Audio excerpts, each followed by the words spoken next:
शंकराचार्य की लड़ाई बीजेपी में धर्म संकट पर आई। स्वामी अभिमुक्तेश्वरानंद पर क्या यूपी बीजेपी में एक राय नहीं।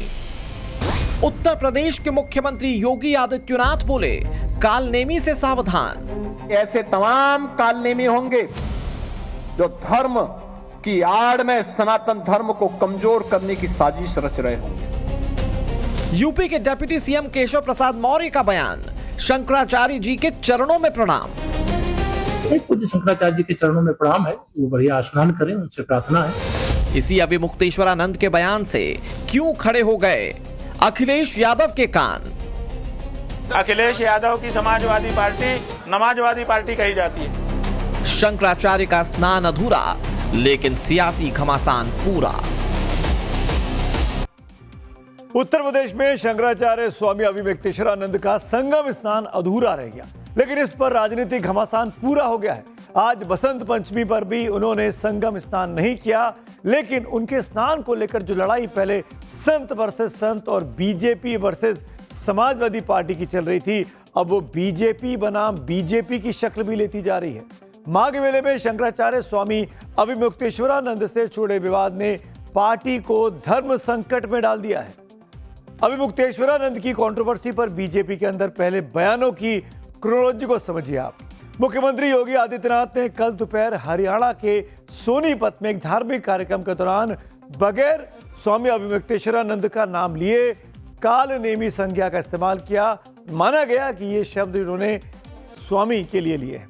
उसके कुछ घंटों के बाद उत्तर प्रदेश के आजमगढ़ में डिप्टी सीएम केशव प्रसाद मौर्य कैमरे के सामने आए। उनके शब्दों में शंकराचार्य जी के लिए श्रद्धा थी, सम्मान था और संदेश में शंकराचार्य जी के लिए प्रशासन पर सवाल थे और अभिमुक्तेश्वरानंद से सुलह की कोशिश भी दिख रही थी। पहले दोनों बयान सुनिए। अगर कोई राष्ट्रीय स्वाभिमान को चुनौती देता है तो हमें खुल करके उसके सामने आकर के खड़ा हो जाना चाहिए, उसकी चुनौती का मुकाबला करने के लिए खड़ा होना चाहिए। कोई धर्म के खिलाफ आचरण करता है, क्योंकि ऐसे तमाम कालनेमी होंगे जो धर्म की आड़ में सनातन धर्म को कमजोर करने की साजिश रच रहे होंगे। हमें उनसे सावधान होना होगा। पूज्य शंकराचार्य जी के चरणों में प्रणाम है, वो बढ़िया स्नान करें, उनसे प्रार्थना है और यह विषय का समापन करें, ऐसे आग्रह। अभी जो आपने डिप्टी सीएम केशव प्रसाद मौर्य का बयान सुना, ये बयान कल आजमगढ़ के कलेक्ट्रेट में उन्होंने दिया था, लेकिन उनका पहला बयान बहुत शॉर्ट फॉर्म में था। लेकिन जब वो कलेक्ट्रेट ऑफिस से बाहर निकले, उन्होंने अपने बयान को विस्तार दे दिया। वो भी आप सुनिए। पूज्य शंकराचार्य जी के चरणों में प्रणाम करते हैं, प्रार्थना करते हैं, स्नान करें। सर, उनका आरोप है कि मतलब हमको निशाना बना करके नहीं, जिन लोगों ने भी किया है उसकी जांच करके, जो उनकी जांच करके जो भी किसी भी पूज्य संत आचार्य को, शंकराचार्य जी को, किसी भी संत का भी अनादर हमारे यहाँ करने का वो नहीं है। अगर कोई ऐसा किया होगा जांच करके कार्रवाई करेंगे, लेकिन उनके जो भी ऐसा किया है उसकी जांच करके कार्रवाई करेंगे। लेकिन अभी पहला ये है, भगवान शंकराचार्य जी के चरणों में प्रार्थना करता हूँ कि वो अपना जो भी विरोध है उसको समाप्त करके संगम स्नान करके मिले।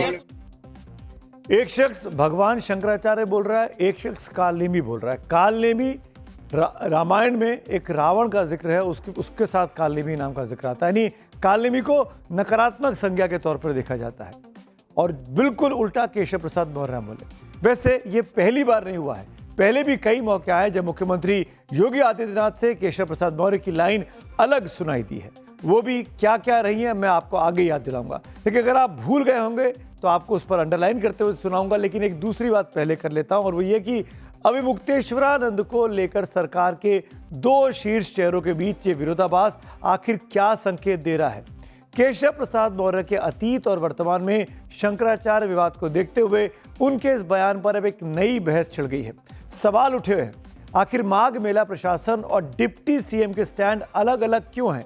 अब इस पर चर्चा चली रही थी कि यूपी बीजेपी के नए बने अध्यक्ष पंकज चौधरी ने भी शंकराचार्य विवाद पर ऐसा बयान दिया जो उनकी अपनी सरकार की नींद उड़ा रहा है। देखिए, भारतीय जनता पार्टी का हमेशा संतों का आशीर्वाद और श्रद्धालुओं के आस्था और सुरक्षा दोनों हमारे लिए सर्वोपरि रहा है ताकि सरकार काम करे। लेकिन सामना कर रही है कि संतों का अपमान किया जा रहा है, कई वीडियो भी वायरल हो रहे हैं। मैंने पहले कहा कि हमारे संतों का हमेशा आशीर्वाद हम लोग को मिलता रहा और जो हमारे श्रद्धालु हैं उनकी सुरक्षा का भी व्यवस्था हमारे लिए सुरक्षित है। पंकज चौधरी साहब का बयान उसी लाइन पर है जिस लाइन पर केशव प्रसाद मौर्य बोल रहे थे। विरोधी कह रहे हैं कि यूपी बीजेपी में अब सब कुछ ठीक नहीं दिख रहा। अब सवाल है कि आखिरकार यूपी के डिप्टी सीएम और यूपी के अध्यक्ष को शंकराचार्य के सम्मान की लाइन क्यों लेनी पड़ी। कई लोग इसे बीजेपी में अंदरूनी टकराव मान रहे हैं, तो कोई अखिलेश यादव के शंकराचार्य के सम्मान वाले कैंपेन पर पूर्ण विराम लगाने की रणनीति बता रहा है। कई बार राजनीति में ऐसा भी होता है कि एक ने गर्म पानी डाला तो दूसरे ने ठंडा पानी, गुड कॉप बैड कॉप आपस में खेलते हैं। इसीलिए सियासत में कई बार सीधी बात से ज्यादा अहम होती है कि बीच की लाइन, और बीजेपी की बीच की लाइन ये बता रही है कि पंकज चौधरी और केशव प्रसाद मौर्य भले एक सुर में बोल रहे हों, लेकिन दोनों का अपना एक स्केल है। इसी बीच ये भी सवाल उठ रहे हैं कि क्या यह सिर्फ संतों के सम्मान की बात है या कुछ और है, क्योंकि बीजेपी में योगी आदित्यनाथ की मजबूत छवि के बावजूद उनके डिप्टी सीएम के कई ऐसे बयान सामने आते रहे हैं जो इशारों में संदेश देते हैं। जैसे याद करिए 2024 में लोकसभा चुनाव के नतीजों के आने के बाद योगी और मौर्य में कैसे तनातनी मच गई थी। संगठन सरकार से बड़ा है।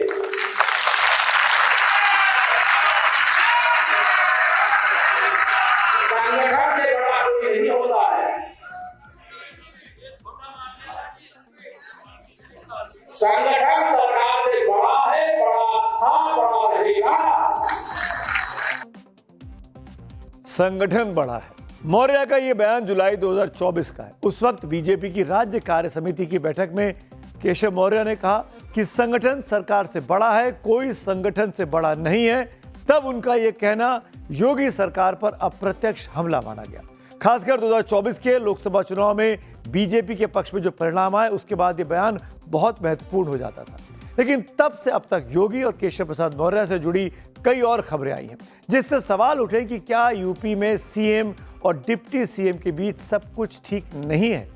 2027 में यूपी विधानसभा चुनाव होने, बीजेपी के लिए यूपी की जीत काफी ज्यादा अहम है, क्योंकि 2027 की जीत ही 2029 के लोकसभा चुनाव में बड़ी विक्ट्री का ग्राउंड तैयार करेगी। ऐसे में सीएम योगी और डिप्टी सीएम मौर्य का एक राय होना पार्टी के लिए बहुत जरूरी हो गया है। एक राय पर याद आया कि कल तक शंकराचार्य स्वामी अविमुक्तेश्वरानंद और समाजवादी पार्टी के लिए मुखिया अखिलेश यादव ने के सुर एक जैसे सुनाई दे रहे थे। दोनों शंकराचार्य जैसे सर्वोच्च धार्मिक पद के सम्मान की बात कर रहे थे, लेकिन अब अविमुक्तेश्वरानंद के नए बयान के बाद मामला सनातनी से तनातनी पर आ गया है। अखिलेश यादव की समाजवादी पार्टी नमाजवादी पार्टी कही जाती है। क्यों कही जाती है? क्योंकि हिंदुओं के किसी मुद्दे पे खड़ी नहीं होती उनकी पार्टी। क्यों नहीं खड़ी होती है? क्या हिंदू वोटर नहीं है उनके? यही हमने उनको कहा कि हम तो अकेले रह जाते हैं जब हमको अपने लिए लड़ने का मौका मिलता है। अखिलेश यादव पिछले कई दिनों से शंकराचार्य के सम्मान का स्टैंड लेकर बीजेपी को घेर रहे थे और शंकराचार्य की तारीफ कर रहे थे। उनसे उन्होंने फोन पर बात भी की थी। लखनऊ में एसपी ऑफिस के बाहर पोस्टर लगाया गया। पोस्टर में लिखा गया कि शंकराचार्य का अपमान नहीं सहेगा हिंदुस्तान। इतना ही नहीं, अखिलेश ने अपनी पार्टी के सीनियर लीडर और यूपी के नेता प्रतिपक्ष माता प्रसाद पांडे को स्वामी से मिलने के लिए प्रयागराज तक भेजा। उससे पहले खुद भी शंकराचार्य से फोन पर बात की थी। वो वीडियो वायरल हुआ था, देखिए इसको जरा। समाजवादी पार्टी के अखिलेश यादव जो पीडीए की बात करते हैं, शंकराचार्य विवाद के शुरू होते ही अचानक साधु संतों के सम्मान के सबसे बड़े पैरोकार बन गए। सॉफ्ट हिंदुत्व की राह पकड़ ली, बीजेपी को संत विरोधी साबित करने में लग गए। लेकिन शंकराचार्य ने अचानक उनकी पार्टी को नमाजवादी पार्टी बोलकर इस कहानी को एक नया ट्विस्ट दे दिया। पार्टी पे हमला करने से उनके कुछ सवालात जो उनसे पूछे जा रहे हैं वो ना पूछे जाएं, इतनी सी बात है। और मैं इतना जानता हूँ कि जब कोई फंसता है, वो साधु हो, महात्मा हो, संत हो, कोई पार्टी हो, कोई नेता हो, कोई उप मुख्यमंत्री हो, कोई और भी लोग हों, जब कोई फंसता है तो समाजवादी पार्टी पे 2, 4, 6 तीखे सवाल करके अपने आप को मैनेज कर लेते हैं। ऐसा एक नहीं है, ऐसी मांडोली करने वाले आपको उत्तर प्रदेश और देश की राजनीति में हजारों लोग मिलेंगे।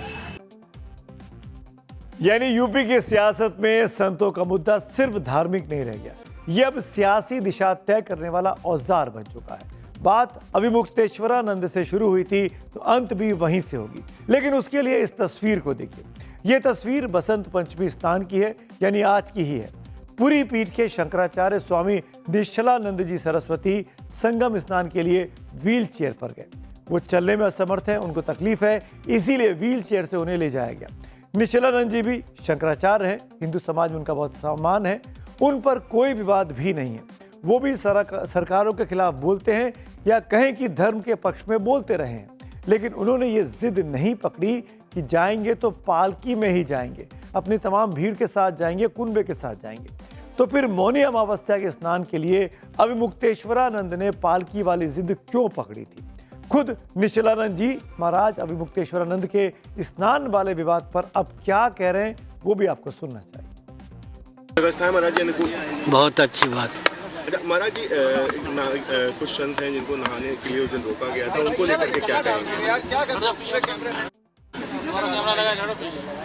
नहाने से तो किसी को रोका नहीं गया होगा, ताम झाम से रोका गया होगा। उनको लेकर कोई विचार नहीं महाराज जी, उनको स्नान करना चाहिए महाराज जी। अब आके झगड़ा मत लगाओ,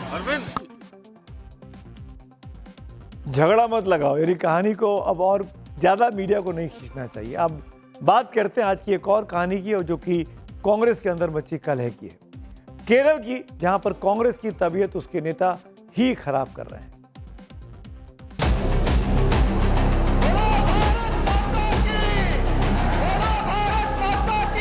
केरल पहुंचे पीएम नरेंद्र मोदी का कांग्रेस पर वार।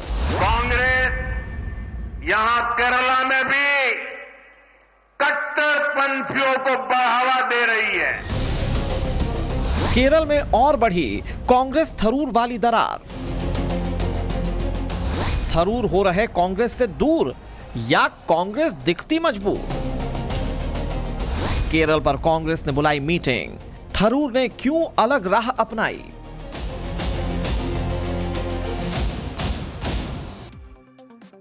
केरल में कांग्रेस की जड़ें गहरी रही हैं, लेकिन इस वक्त उसमें दरारें साफ दिखने लगी हैं। केरल विधानसभा चुनाव से पहले आज दिल्ली में कांग्रेस अध्यक्ष खड़गे के आवास पर एक अहम बैठक हुई, जिसमें राहुल गांधी खुद मौजूद थे। वो केरल से सांसद भी रह चुके हैं। उसमें कांग्रेस की गुटबाजी अब खुलकर सामने आ गई, खुद राहुल गांधी के सामने, क्योंकि कांग्रेस के सांसद शशि थरूर, जो कि कांग्रेस में केरल के सबसे बड़े चेहरे माने जाते हैं, वो इस मीटिंग में शामिल नहीं हुए, एक तरीके से बॉयकॉट कर दिया। थरूर तो कांग्रेस की मीटिंग में नहीं आए। वहीं दूसरी तरफ प्रधानमंत्री नरेंद्र मोदी आज केरल में तिरुवनंतपुरम में जनसभा की और कांग्रेस पर कम्युनल होने के उन्होंने गंभीर आरोप तक लगा दिए। मैं आपको कांग्रेस से भी सावधान करने आया हूं। कांग्रेस के पास विकास का कोई एजेंडा नहीं है। कांग्रेस आज माओवादियों से ज्यादा कम्युनिस्ट और मुस्लिम लीग से भी ज्यादा कम्युनल हो गई है। इसलिए देश में आज कांग्रेस को एमएमसी यानी मुस्लिम लीगी माओवादी कांग्रेस कहा जा रहा है। प्रधानमंत्री तो हमेशा इस तरह से चीज़ों को घुमाने के आदी हैं। वो अपने ढंग से अपनी बात करते हैं और उसको उतना गंभीरता से लेने की आवश्यकता नहीं है। तो कम्युनिस्ट होना कोई गुनाह तो नहीं है, मेरा ख्याल है। अभी तक तो ऐसा कुछ नहीं है कि भारत में कम्युनिस्ट होना गुनाह है। कम्युनिस्ट एक विचारधारा है, जिस तरह से गांधी एक विचारधारा है या आरएसएस की एक विचारधारा है। केरल में 2-3 महीने के अंदर ही विधानसभा के चुनाव होने हैं, अभी 1 महीने भी नहीं हुए। केरल के राजनीतिक इतिहास में पहली बार बीजेपी ने तिरुवनंतपुरम में अपना मेयर बनाने में कामयाबी पाई है। बीजेपी ने तिरुवनंतपुरम नगर निगम में 45 साल से कब्जा जमाए लेफ्ट फ्रंट को हराया। इसीलिए बीजेपी को केरल में कमल खिलने की अब संभावनाएं दिख रही हैं। वहीं केरल में कांग्रेस के नेतृत्व वाले यूडीएफ और जमात-ए-इस्लामी हिंद के बीच गठबंधन है। इसी गठबंधन के बहाने आज पीएम मोदी ने कांग्रेस को अपने निशाने पर लिया। लेकिन कांग्रेस को उसके शीर्ष नेताओं की बैठक में ना जाकर बिना कुछ कहे निशाने पर शशि थरूर ने ले लिया। हालांकि पार्टी आलाकमान की तरफ से शशि थरूर को लेकर कोई भी बयान नहीं आया। सवाल साफ है कि क्या शशि थरूर अब कांग्रेस से दूर हो रहे हैं या कांग्रेस शशि थरूर से खुद दूरी बना रही है। दरअसल थरूर के पीएम मोदी की तारीफ करने के पहलगाम हमले पर पार्टी लाइन से अलग बयान देने के चलते थरूर पहले से कांग्रेस आलाकमान के नेताओं के निशाने पर थे। लेकिन 19 जनवरी 2026 को कोच्चि में कांग्रेस की महापंचायत रैली हुई। दावा किया जा रहा है कि उस रैली में राहुल गांधी ने शशि थरूर को नजरअंदाज कर दिया था। राहुल गांधी ने मंच पर थरूर का नाम तक नहीं लिया। बैठने का क्रम भी सीनियरिटी के हिसाब से नहीं लिया, जिससे थरूर नाराज हो गए। ऐसी खबरें कि थरूर ने इसे अपमान के तौर पर लिया और आज दिल्ली में हुई बैठक से खुद को बीमारी का बहाना बताकर कि बीमार है वो अपने आप को पार्टी की बैठक से दूर कर लिया। और अब बात करते हैं आज की अगली कहानी की ओर, और ये थोड़ी सी परेशान करने वाली तस्वीरें हैं। मध्य प्रदेश के उज्जैन के तराना में जुमे की नमाज के बाद दो पक्षों में झड़प हो गई। 22 जनवरी की शाम हिंदूवादी संगठन के नेता पर हमले को लेकर दो पक्ष आमने सामने आए थे। दोनों तरफ से लोग लाठी, डंडे और तलवार लेकर निकल पड़े। दोनों तरफ से जमकर तोड़फोड़ की गई थी। उपद्रवियों ने सड़क पर खड़ी गाड़ियों में आग लगा दी। लोगों ने एक बस को भी फूंक दिया। काफी मशक्कत के बाद फायर ब्रिगेड आग पर काबू कर पाई। दोनों तरफ से पत्थरबाजी भी की गई। कुछ पत्थरबाज कैमरे में भी कैद हुए हैं। इस मामले में पुलिस ने 15 लोगों को गिरफ्तार किया है। आपको बता दें, ये मुख्यमंत्री मोहन यादव जो कि उज्जैन से हैं, उसी उज्जैन का इलाका है तराना, जहां पर एक कम्युनल टेंशन छिड़ा हुआ है।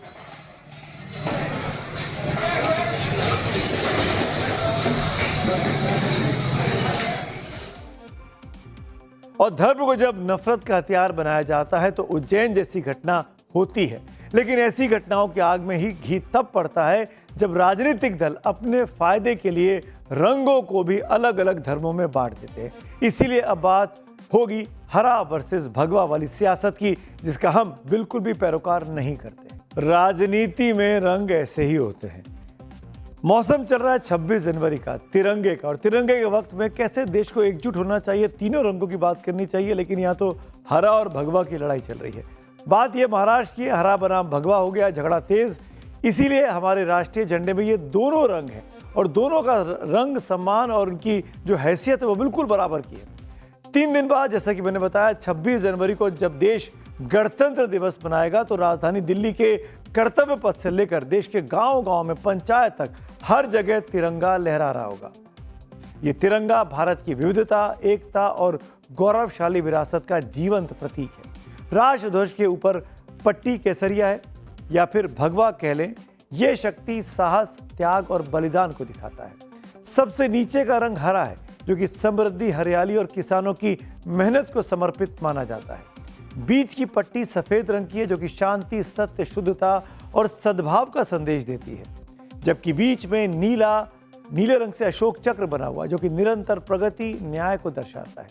ये चक्र ये भी बताता है कि शांति स्थिर नहीं है बल्कि सक्रिय प्रयास से बनी रहती है। तो फिर इस तिरंगे के दो रंगों में झगड़ा क्यों बढ़ाया जा रहा है और कौन बढ़ा रहा है?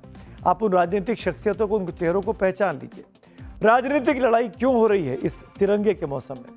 दरअसल 2 दिन पहले हैदराबाद वाले भाईजान असदुद्दीन ओवैसी की पार्टी AIMIM के टिकट पर ठाणे के मुंब्रा से पार्षद बनी सहर शेख ने हरे रंग वाला जो विवादित बयान दिया था, उस पर अब बीजेपी की फायर ब्रांड हिंदूवादी नेता की छवि बनाने में लगी नवनीत राणा ने आग बबूला होकर उससे भी ज्यादा विवादित बयान दे दिया है। नवनीत राणा ने सहर शेख के अंदाज में कहा कि देश में सिर्फ केसरिया ही चलेगा। पूरे के पूरे मुंब्रा को ग्रीन कलर से ऐसे रंगना है कि इन लोगों को यहाँ से बुरी तरह से पछाड़ के भेजना है। इंशाल्लाह हर एक कैंडिडेट इंशाल्लाह 5 साल बाद सिर्फ और सिर्फ MIM का आएगा। शिवाजी महाराज ने जब बोला था कि ये राज्य में जो धर्म के लिए हम काम कर रहे हैं, जो महाराष्ट्र में रह रहे हैं, ये धर्म के लिए हम जिएंगे भी और मरेंगे भी। किसी ने कितना भी कुछ बोला, ग्रीन करेंगे, हरा करेंगे, तो तुम्हारे सपने भी सच नहीं हो सकते हैं। हमारे छत्रपति शिवाजी महाराज के विचार लेके ये खून में दौड़ते हैं। जब तक ये खून खत्म नहीं होगा तब तक भगवा इस देश से कोई हटा नहीं सकता। इतना छत्रपति शिवाजी महाराज की सेना में मुस्लिम भी थे, मुसलमान के साथ लड़ाई लड़ रहे थे। खैर, सहर शेख ने विक्ट्री स्पीच में 5 साल में मुमरा को हरे रंग से रंगने का ऐलान किया। मानो मुसीबत मोल ले ली। बीजेपी ने पुलिस से शिकायत कर दी तो फौरन पुलिस ने सहर शेख को नोटिस भी जारी कर दिया। सांप्रदायिक सद्भाव को लेकर वार्निंग दे दी। इतने ही नहीं, एफआईआर भी दर्ज हो गई। विवाद बढ़ा तो सहर शेख ने सफाई भी दी, वो भी आप सुन लीजिए। क्योंकि मेरा झंडा फॉर्चुनेटली हरा है तो मैं हरा रंग रंगना चाहूंगी मुमरा में। मैं फिर से ये बोलूंगी, और ये पार्टी लेवल पॉलिटिक्स पे बात की गई थी। अब इसको ऑपोजिशन ने रिलीजियस पॉलिटिक्स जो वो खेलते हैं ना, उन्होंने इसको कम्युनल पॉलिटिक्स बना दिया। ये किसी कम्युनिटी से कोई कलर का लेना देना नहीं है। तो सहर शेख ने अपनी सफाई दे दी कि वो उन्होंने क्यों हरा कहा। ऐसे में अब सवाल तो नवनीत राणा और महाराष्ट्र की पुलिस से भी पूछा जाना चाहिए। अगर हरे रंग के बयान पर पुलिस सांप्रदायिक सद्भाव के मामले पर नोटिस भेज सकती है, एफआईआर दर्ज कर सकती है, तो लगभग वैसा ही बयान तो नवनीत राणा ने दिया। तो क्या उन पर कार्रवाई नहीं होनी चाहिए कानूनी तौर पर? यही सवाल एआईएमआईएम के साथ अब कांग्रेस भी पूछ रही है। ऐसे हिसाब से तो बीजेपी वालों के ऊपर तो हजारों के ऊपर एफआईआर हो जाने चाहिए। अभी जिन्होंने ये कहा कि नहीं सिर्फ भगवा ही चलेगा, पहला एफआईआर उनके ऊपर भी होना चाहिए था। फिर उनको क्यों छोड़ दिया जाता है? आए दिन बोलते हैं कि पूरा सेफ्टराइजेशन कर देंगे, तो कुछ नहीं होता। मगर यहाँ एक बच्चे ने क्लैरिफिकेशन भी दिया है, उसके बावजूद इस तरह का उसको कम्युनल रंग देना मैं समझता हूँ सरासर गलत बात है ये। और कुछ तो बेगानी शादी में अब्दुल्ला दीवाना बन के वहां पे जा रहे, एफआईआर करवा रहे, क्या है ये? फिरकाप्रस्त पार्टी भाजपा जैसी पार्टी कलर को भी मजहब में बांट दिया। इंसानों को तो बांटा ही है, कलर को भी बांट दिया। अब हरा कलर से क्या तकलीफ है? मुंबई में भाजपा और शिवसेना की पहले आवाज थी, नारे थे कि keep Mumbai green and clean, Mumbai शहर को हरियाली कर दे, साफ रख दे। तो ग्रीन यानी हरियाली की बात होती, इससे तकलीफ कहां से क्या आई? लेकिन कहते हैं नेताओं की रंगत और संगत ऐसी होती है कि फायदे नुकसान के रंग का चश्मा अपनी आंखों पर वो डाल लेते हैं। महाराष्ट्र के डिप्टी सीएम और शिवसेना प्रमुख एकनाथ शिंदे भी अब हरा और भगवा की सियासत में कूद पड़े हैं। कह रहे हैं कि सहर शेख ने जो कुछ कहा जनता उसे सबक सिखाई। मैंने आपको अभी पहले ही कहा मराठी में, ये ठाणे जिला भगवा है। ये हमारे धर्मवीर आनंद के साहब का बाले किला गढ़ है और मुमरा ठाणे जिला में ही है, छोटा है। कोई भगवे में कैसा वो हरा होगा? ऐसा कहना गलत है और जनता उसको ठीक से जवाब देगी। खैर, सहर शेख तो एक बच्ची है। अब पुलिस के नोटिस के बाद उसने ये कहा है कि हम सब हरा कर देंगे, का मतलब हम हरे पेड़ लगाएंगे। तो बेटा सहर शेख, आप पेड़ ही लगाना, आप हरे पेड़ ही लगा सकते हो, क्योंकि ये महाराष्ट्र की भूमि है। ये छत्रपति शिवाजी महाराज और धर्मवीर छत्रपति संभाजी महाराज की भूमि है। कुदरत ने हजारों रंग दिए हैं, वो इसलिए कि एक ही रंग में सबको मत बांधो, या फिर रंगों में इंसानों को, देश को मत बांधो। लेकिन रंगों पर राजनीति का रंग चढ़ता है तो वो सांप्रदायिक हो जाता है।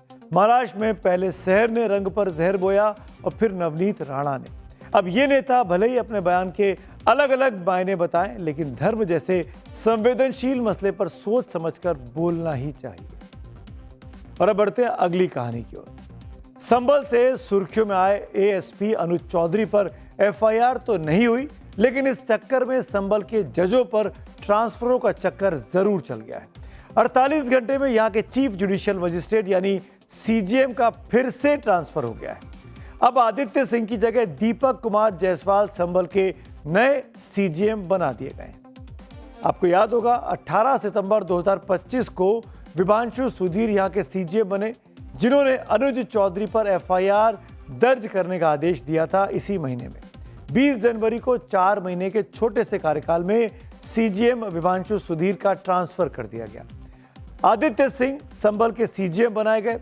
फिर 22 जनवरी को इलाहाबाद हाईकोर्ट का एक और नोटिफिकेशन आता है, और यानी कल शाम को, और दीपक कुमार जायसवाल को संभल का नया सीजीएम बना दिया गया। दीपक जायसवाल इससे पहले कौशांबी के सीजीएम थे, जबकि आदित्य सिंह को वापस सिविल जज सीनियर डिवीजन बनाकर चंदौसी भेज दिया गया है। यानी वकीलों का जो दबाव पड़ा उसका असर हुआ, आदित्य सिंह का ट्रांसफर रोक दिया गया। बुधवार को चक्रव्यूह में मैंने आपको बताया था कि आदित्य सिंह ही वो सिविल जज थे जिन्होंने नवंबर 2024 में संभल के हरिहर मंदिर बनाम शाही मस्जिद दावे पर सर्वे का आदेश दिया था। इस ऑर्डर के बाद जब सर्वे टीम मौके पर पहुंची थी तो सांप्रदायिक हिंसा उस वक्त भड़क गई थी। इस हिंसा में कुछ लोग मारे गए थे तो वहीं कई पुलिस वाले भी घायल हुए। इसी हिंसा के एक केस में सीजीएम रहते विभांशु सुधीर ने 9 जनवरी को तब के सीओ रहे अनुज चौधरी समेत 12 पुलिस वालों पर एफआईआर करने का आदेश दिया था। इस ऑर्डर के महज 11 दिन के बाद विभांशु सुधीर का ही ट्रांसफर हो गया। विभांशु सुधीर के तबादले के बाद संभल के वकील भड़क गए। बुधवार को वकीलों ने कोर्ट के सामने प्रदर्शन किया। यूपी सरकार और पुलिस प्रशासन के खिलाफ जमकर नारेबाजी भी की थी। सीजीएम के ट्रांसफर को न्याय की हत्या बताया था। सीजीएम के तौर पर संभल में विभांशु सुधीर की वापसी तो नहीं हुई, लेकिन हाईकोर्ट ने अपने प्रशासनिक फैसले के तहत आदित्य सिंह की जगह अब दीपक जायसवाल को नया सीजीएम नियुक्त कर दिया है। अब इस पर संभल के वकीलों का क्या कहना है वो भी आप सुन लीजिए।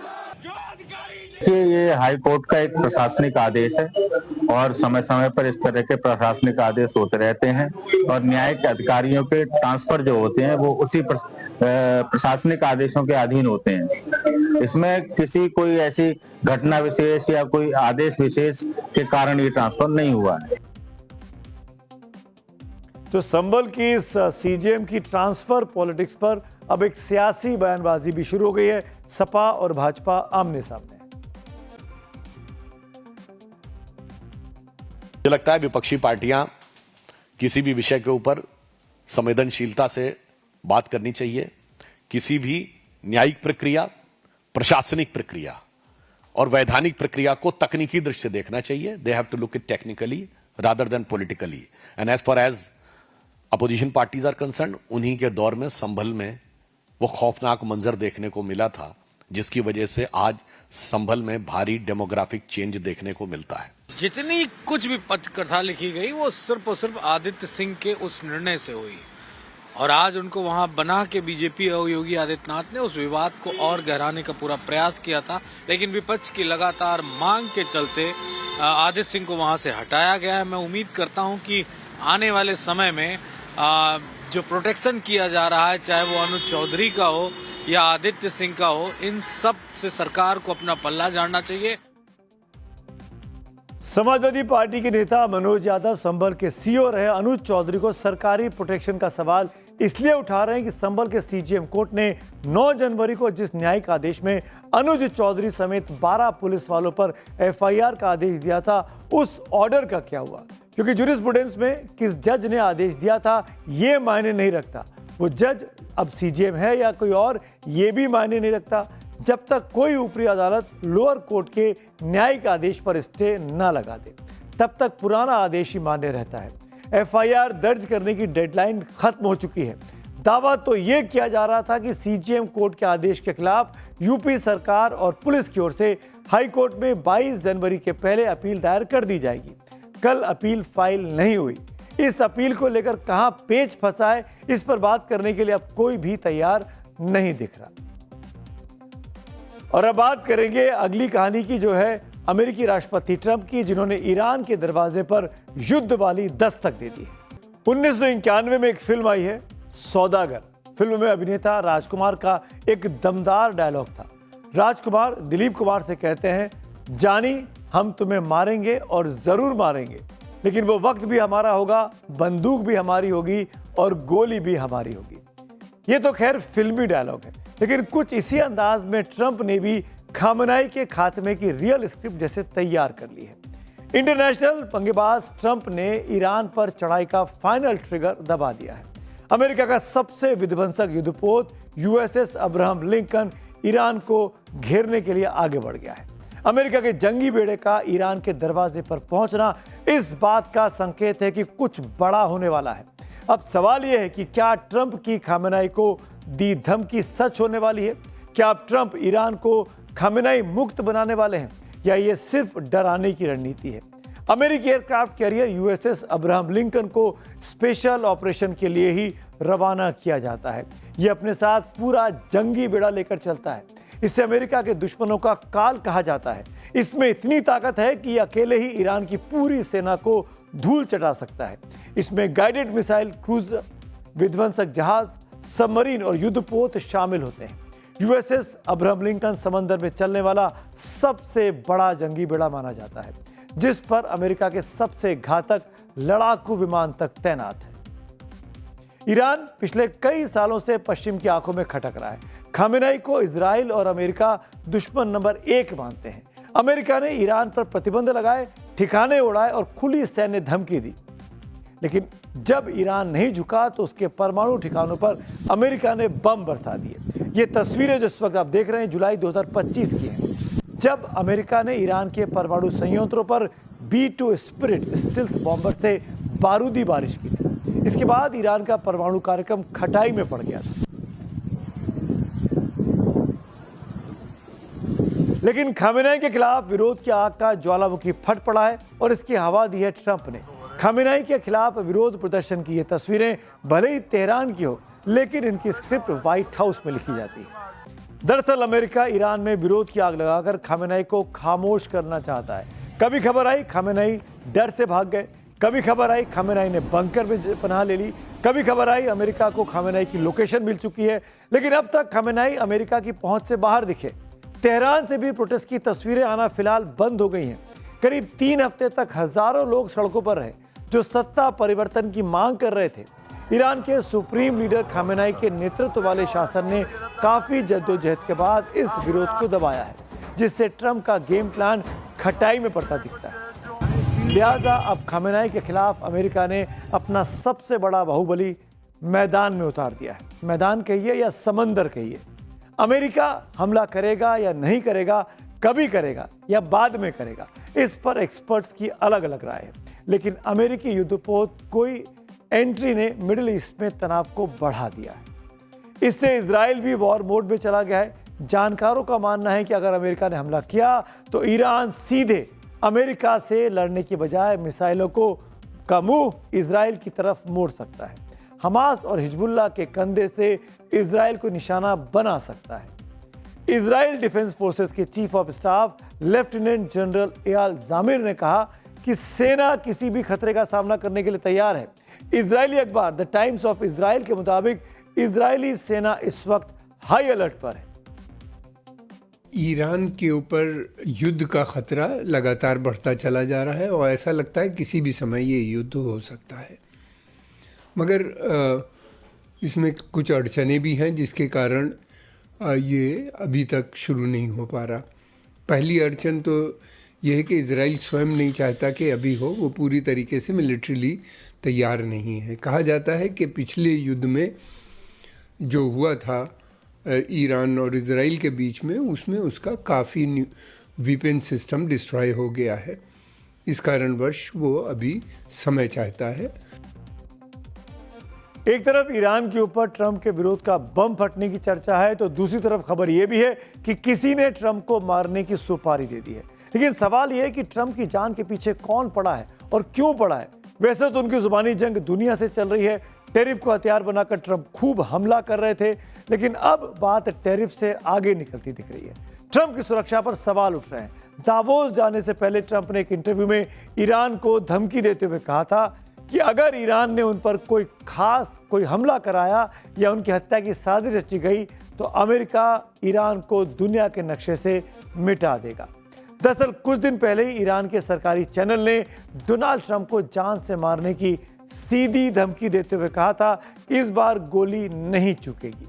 अमेरिका के राष्ट्रपति को दुनिया का सबसे ताकतवर शख्स माना जाता है। ऐसे में सवाल यह है कि आखिर ट्रंप ने इतनी बड़ी बात क्यों कही। क्या अमेरिकी खुफिया विभाग को ट्रंप की हत्या की साजिश का कोई इनपुट मिला है? क्या खामेनेई ने ट्रंप की हत्या की साजिश रची है? दरअसल ट्रंप लगातार ईरान पर हमले की धमकी दे रहे हैं। खामेनेई को सत्ता से हटाने का बिगुल ट्रंप ने ही फूंका है। क्या यही वजह है कि खामेनेई ने ट्रंप की हत्या की सुपारी दे दी है? यही अटकलें चल रही है। दरअसल खामेनेई ईरान में उनके खिलाफ चल रहे विरोध प्रदर्शन को दबाने के लिए कुछ भी करने के लिए इस वक्त आमादा है। दुनिया जानती है कि अमेरिका ईरानी प्रदर्शनकारियों के साथ खड़ा है। वजह जो भी हो, लेकिन ट्रंप डरे डरे से तो दिखते हैं। इसके सबूत अब आपको दिखाता हूं। कारों का काफिला, ये वो तस्वीरें हैं जब ट्रंप दावोस पहुंचे। अपने विमान से उतरकर जिस कार में ट्रंप सवार हुए वो बॉम्ब प्रूफ नई कार थी। ये कार अवैध किले की तरह है, इस पर बम बारूद का कोई असर नहीं पड़ता है। मिसाइल अटैक की स्थिति भी कार में बैठा शख्स महफूज रहता है। दरअसल डावोस में ट्रंप की कार बदल दी गई थी। हालांकि अमेरिकी सीक्रेट सर्विस जो ट्रंप को सुरक्षा देती है उसके मुताबिक ये रूटीन अपग्रेड है, लेकिन इसके पीछे उनकी सुरक्षा का हवाला भी दिया गया। इससे पहले जिस एयरफोर्स 1 विमान से ट्रंप डावोस के लिए निकले थे उसमें टेक्निकल इशू आने के बाद ट्रंप को दूसरे विमान से यात्रा करनी पड़ी थी। एक साथ ये दोनों इत्तेफाक पर सवाल उठने लाजमी है, क्योंकि ट्रंप पिछले कुछ दिनों से अपनी धमकी वाले बयानों के सुर्खियों में बने हुए हैं। और अब बात करते हैं आज की अगली कहानी की ओर, जो कि और भी महत्वपूर्ण कहानी है क्योंकि इसमें भारत जुड़ा हुआ है। बात प्रदूषण की, जो लोगों की जान ले रहा है। देश का मान भी इससे प्रदूषित हो रहा है।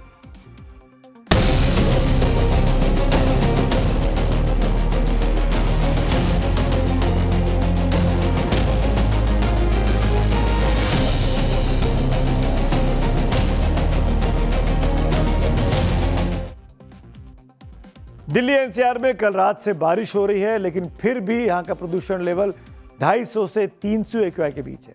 कहीं तो इससे भी ज्यादा दिखाई दे रहा है। सोचिए, यह हाल तब है जब 12 घंटों के लगातार बारिश हो रही हो। वैसे तो साफ हवा और पानी जैसी बुनियादी जरूरतें सरकारों की भी जिम्मेदारी है। आप और हम इसीलिए अपना प्रतिनिधि चुनते हैं, लेकिन नेताजी को तो कोई फर्क ही नहीं पड़ता। एक दूसरे पर जिम्मेदारी का ठीकरा फोड़कर राजनीति चमकाने की रस्म अदायगी चल रही है। दिवाली के बाद से पूरी दिल्ली और उत्तर भारत में खांसी की प्रॉब्लम होती है। प्रदूषण से जूझ रही होती है जनता, बच्चे बूढ़े सब परेशान हो जाते हैं, लेकिन इस हेल्थ इमरजेंसी से निकलने वाला कोई नहीं दिखता। हमारे नेता भले ही प्रदूषण पर मौन है, लेकिन विश्व मंच पर यह प्रदूषण देश की साख पर बट्टा लगा रहा है। वैसे तो दुनिया में आजकल सबसे ज्यादा चर्चा ट्रंप के टैरिफ की होती है। डावोस में दुनिया भर के दिग्गज दुनिया की आर्थिक सेहत सुधारने के लिए जुटे, लेकिन IMF की पूर्व डिप्टी मैनेजिंग डायरेक्टर और हार्वर्ड यूनिवर्सिटी की प्रोफेसर गीता गोपीनाथ, जो कि भारतीय मूल की हैं, उन्होंने भारत में प्रदूषण का मुद्दा उठाते हुए इसे टैरिफ से भी ज्यादा खतरनाक बता दिया। दिल्ली और NCR हर साल प्रदूषण की ऐसी ही मार झेलते हैं। जब दिल्ली की सांसें प्रदूषण से उखड़ने लगी तो दूसरे शहरों का क्या हाल होगा, ये भी आप जरा सोचिए। वर्ल्ड बैंक ने 29 अक्टूबर 2025 को एक रिपोर्ट जारी की। इसके मुताबिक 2022 में भारत में प्रदूषण से 17 लाख से ज्यादा लोगों की मौत हुई। ये 2010 के मुकाबले 38% ज्यादा है। इनमें से करीब 44% मौत फॉसिल फ्यूल के जलने की वजह से हुई। रिपोर्ट में कहा गया कि सिर्फ कोयले के कारण करीब 3,94,000 लोगों की मौत हुई, जिनमें से ज्यादातर मौतें थर्मल पावर प्लांट से निकलने वाले धुएं की वजह से हुई। यह प्रदूषण देश के विकास में ब्रेक लगाता है, लेकिन नेताओं को तो दिखता नहीं। यह प्रदूषण देश की युवा शक्ति को कमजोर करता है, लेकिन यह भी सरकार को नहीं दिखता है। प्रदूषण से होने वाली बीमारियां और उनसे होने वाली मौत धीमे धीमे होती है, और यही वजह है कि पॉलिसी बनाने वाले जिम्मेदारी से बच निकलते हैं। भारत में वायु प्रदूषण अब सिर्फ पर्यावरण की समस्या नहीं है, ये लोगों की जान और देश की अर्थव्यवस्था के लिए भी बड़ा खतरा बन चुका है। एयर पॉल्यूशन हिंदुस्तान की इकोनॉमी और GDP ग्रोथ के लिए बहुत नुकसानदेह है। एयर पॉल्यूशन की वजह से अलग अलग स्टडीज के हिसाब से हिंदुस्तान की GDP ग्रोथ को 1.3 से लेके 3% तक का एस्टिमेटेड नुकसान होता है, अलग अलग स्टडीज के हिसाब से। तो सुनना मशहूर अर्थशास्त्री आकाश जिंदल के मुताबिक ये नुकसान GDP के 1.3% से लेकर 3% तक हो सकता है। इससे देश को हर साल करीब, अगर आंकड़ों में बांटे तो 3 लाख करोड़ रुपए का भारी नुकसान होता है। विदेशी कंपनियां देश में इसी पॉल्यूशन की वजह से निवेश करने से पहले कई बार सोचती हैं। विदेशी कंपनियां को तो पैसा कमाने के लिए हिंदुस्तान आना चाहती है ना, बीमार होने के लिए थोड़ी। क्यों निवेश करेंगे यहाँ पर जब यहाँ पर इतनी बुरी स्थिति होगी। प्रदूषण के चलते कई कंपनियों का प्रोडक्शन प्रभावित होता है, लोग घरों से बाहर नहीं निकल पाते हैं, जिसका खामियाजा देश को भुगतना पड़ता है। आर्थिक नुकसान तो होता ही है, देश की जग हंसाई भी होती है। भारत की ग्लोबल छवि को इससे तगड़ा झटका लगता है। और अब आखिर में चक्रव्यूह में वक्त हो गया है पब्लिक व्यू का, एक एक करके वो भी आपको दिखा देता हूं। हिमानी रावत हमारी रेगुलर व्यूअर हैं, फिर से हमको हमारी स्टोरी पे कमेंट करती हैं। गरीब हो या अमीर, प्रदूषण से हर कोई है परेशान। विडंबना यह है कि हम ना जनता इसे मुद्दा मानती है और ना ही नेता। ऐसे ही हमारे एक और दर्शक हैं शंकर सिंह बिष्ट। वो लिखते हैं ट्रंप के ऊपर, खामेनेई और ट्रंप की खींचतान में सिर्फ ईरान अमेरिका का नहीं बल्कि दुनिया के कई मुल्कों का नुकसान होगा। गाजा पीस बोर्ड बनाने वाले ट्रंप दुनिया में पीस होने क्यों नहीं देते। For more of such videos, do like, share and subscribe to ET Now Swadesh.